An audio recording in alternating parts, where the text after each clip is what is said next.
Broussard, we're talking James Harden.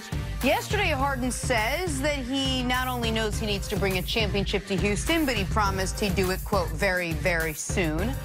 Broussard, what'd you make of Harden's comments? I definitely don't see the very, very soon part. And if I had to bet, I would bet that James Harden goes down like Charles Barkley, Patrick Ewing, Steve Nash, Karl Malone, all the all-time greats who didn't win a ring. And now, look, the last 2 years were his best shots at winning it. And I said about that team, I thought they'd go down like the Phoenix Suns of D'Antoni, the Sacramento Kings of Chris Webber and so on. Great teams, championship caliber, but never got over the hump and got it done. Could it be your best shot when the Warriors were the Warriors? Well, I mean, yeah, because they had the Warriors beat. Okay. Right? 2 years ago. Sure. And last year, it was there for the taking. They just didn't, once Durant went down. Now I look at the Clippers, and I got to be honest, I look at this and say, how are they going to beat Kawhi and Paul George? With a nice cast of role players, a great coach. I just don't see that. And the Lakers, for at least the next 2 years, should be better than Houston. So I think their best chance would be, as much as I like D'Antoni, I think he's a Hall of Fame coach. I don't think he can, with this group, I don't think he's the right coach. He's talking about, not with Westbrook. If he's talking about essentially running the same thing, I just don't see it. So I think it would be take a new coach, and I don't know who that coach is, but a coach that can find the right system to maximize Harden and Westbrook together. I don't think D'Antoni's that guy. This group of players, just a different coach, but this group can get there? I think with a coach that, again, can put in the right system, yeah, I think they'd have a better shot. But I still think, with what the Lakers and the Clippers have, I think they're just better than the Rockets. I think that if we don't talk about how deep the West is, I think we're doing a disservice to how good the West is right now. So to me, with Harden, I like where Harden is. I like the way he's grown his game. I like what he's doing on and off the court. I want to see if he can defer to others, because that type of usage, you can't continue that. In the last 3 years, Nick talked about 32, 7, and 9, and has what to show for it? 1 MVP. That's it. It's about team goals now for him. Are they good enough?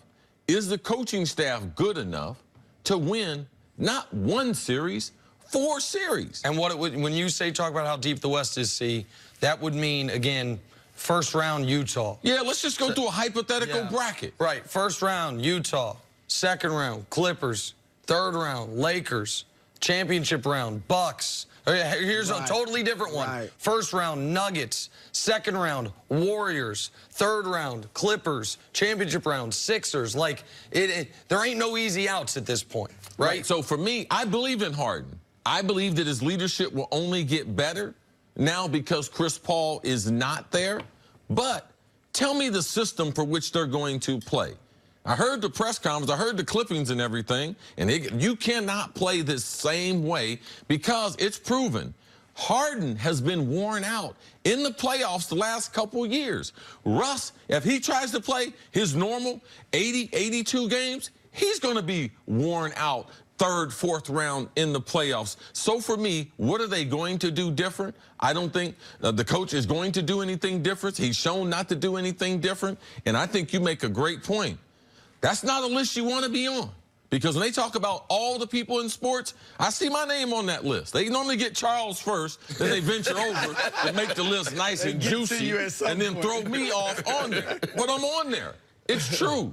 When you don't win, that's all a part of it. And I don't see Harden with the West winning a championship in Houston. Well, so I understand why he's saying this. Because you mentioned under D'Antoni that you think D'Antoni's not the right coach for this team if they want to get over the hump. Since D'Antoni's been there, what James Harden's done these last 3 years, you're a student of NBA history, you're a student of NBA, it is almost incomparable. I know Bird won 3 straight MVPs. LeBron won 2 in 3 years a couple different times. We've had a bunch of guys win more MVPs in a 3-year stretch because guys win them back-to-back. But Harden, since D'Antoni's been there, you said it, 32 points a game, 7 rebounds a game, 9 assists per game.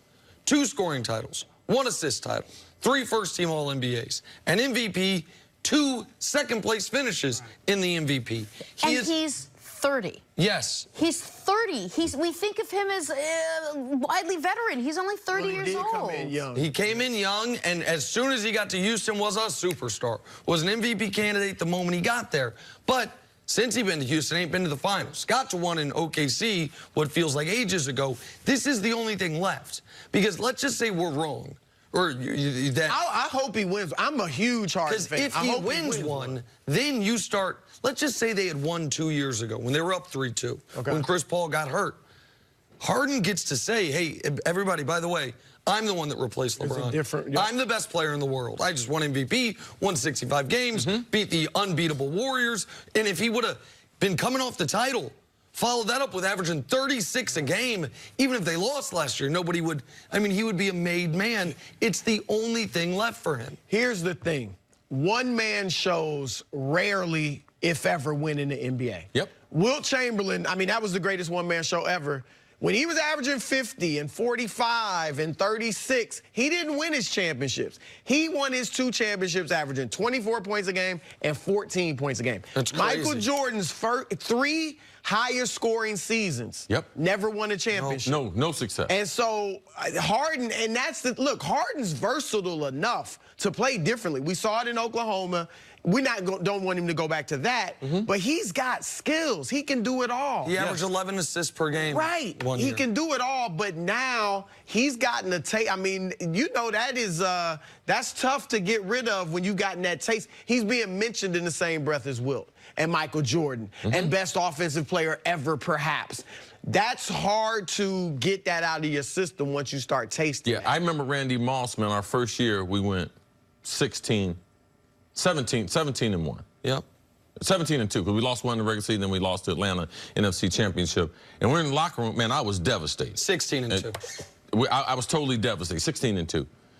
Moss was just telling people, oh, man, ain't no problem. We're going to be back, man. We're gonna next year, we're going to retool. We're going to be back. Because he didn't know any better. He didn't know.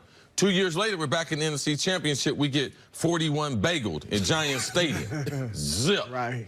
Moss was still third year, man, we're going to be back, man, we're going to be back. I was interviewing with Pam Oliver after the game. I was ready to quit. I was ready to retire. Because when you're younger, you don't realize those opportunities might not come again. That game number 5 against Golden State 2 years ago, that game number 6, last year, what happened to him? Man, those kind of opportunities just don't fall into your lap. Right. So I got a lot of respect for Harden, for his game. There are a lot of great players that are not going to win a championship for a variety of different reasons. But what I don't like is Steve Nash was under this same thing.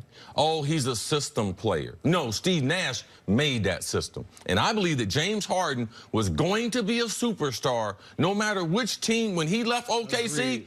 He was ready. He's a unique guy. He has gotten into the gym. It is not the system there that has made Harden the unbelievable basketball player. And I think that people sometimes he gets that he had a second-place MVP finish 2 years before D'Antoni got there. He was He was Steph's first MVP year, 2015. I voted for him that year. I thought he should have won. He almost won. And MVP. the unfortunate thing for the Rockets is that Daryl Morey built this team to beat the Warriors. And now that the Warriors are seemingly less than they were, the rest of the West has built themselves up, which they haven't really done in the last couple years. So you're right. The last 2 years were the opportunity for them to take them down. Chris, thank you so much. Much appreciated. I enjoyed it. Have a great weekend. Take a break coming up. How much trouble are the Dallas Cowboys in if they don't get Zeke locked up?